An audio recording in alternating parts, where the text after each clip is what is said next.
ആ നീയാണോ? ആ അത് ഞാൻ കൊടുക്കാട്ടാ. അത് ഞാൻ കൊടുക്കാം. ആരാ വന്നിട്ടുണ്ടല്ലോ അവിടെ? ആരാ വന്നായിരുന്നു നേരത്തെ? രാധ പൈസ കൊണ്ട് തന്നതാ. അന്ന് അവസാനം കുറച്ച് പൈസ കൊടുക്കാനുണ്ട്. അപ്പൊ ആ തിരുമറി ആയിട്ട് പൈസ കൊടുക്കാമല്ലോ എനിക്ക്. എന്തിനാ അതാ നൗഷാദിന്റെ അടുത്ത പൈസ കൊടുക്കാൻ പറഞ്ഞു? എല്ലടി, ഇത് നൗസാദിന്റെ അടുത്ത് കുറച്ച് കടം വാങ്ങിണ്ടായിരുന്നു. അപ്പൊ ആ രാധ കൊണ്ടുവന്ന പൈസ നമുക്ക് റോൾ ചെയ്യാൻ വേണ്ടി തിരിക്കാൻ വേണ്ടിയിട്ടാണ് ഞാൻ പറഞ്ഞത്. രാധന്റെ പൈസ മേടിക്കാൻ വൈകിട്ട് ആള് വരും. നിങ്ങൾ എന്തിനാന്ന് അങ്ങനെയൊക്കെ ചെയ്യാൻ നിൽക്കണത്? നമ്മളെ വിശ്വസിച്ചിട്ടല്ലേ അവര് പൈസ കൊണ്ട് തരുന്നേ. അപ്പൊ നമ്മൾ എന്തിനാ അടുത്തവർക്ക് റോളിങ് ചെയ്യുന്നത്? നമുക്ക് ഉണ്ടെങ്കിൽ കൊടുക്കണം, ഇല്ലെങ്കിൽ വേണ്ട. അവര് തന്ന പൈസ അവര് ആരോട് ഏൽപ്പിക്കാൻ പറഞ്ഞ് അവരോട് തന്നെ ഏൽപ്പിക്കും. നമ്മളങ്ങനെ ചെയ്യാൻ പാടില്ല. ഇത് നമ്മൾ അവരെ മറച്ച് ചെയ്യും. അള്ളാനെ മറയ്ക്കാൻ പറ്റില്ല. അവര് തന്ന പൈസ അവരോട് ഏൽപ്പിക്കും, അല്ലാണ്ട് നൗഷാദിനെ അല്ല ഏൽപ്പിക്കേണ്ടത്.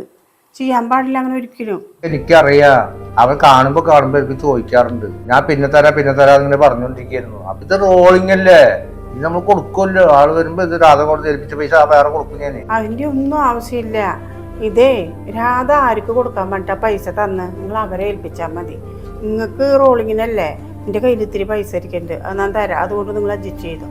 അല്ലാണ്ട് നമ്മളത് ആ കാശെടുത്ത് നമ്മൾ ഒരിക്കലും ചെയ്യാൻ പാടില്ലെന്ന്. അത് ഭയങ്കര മോശമാണ്. നമുക്ക് അള്ളാഹിനടുത്ത് നമ്മൾ കണക്ക് പറയണം. ശരി, നീ ഇത്രത്തോളം പറഞ്ഞല്ലേ, ഞാൻ നീ എടുക്കണില്ല. നിന്റെ കയ്യിൽ കാശുണ്ടെങ്കിൽ നീ എടുത്തിട്ട് അപ്പൊ അതന്നെ നല്ലത്.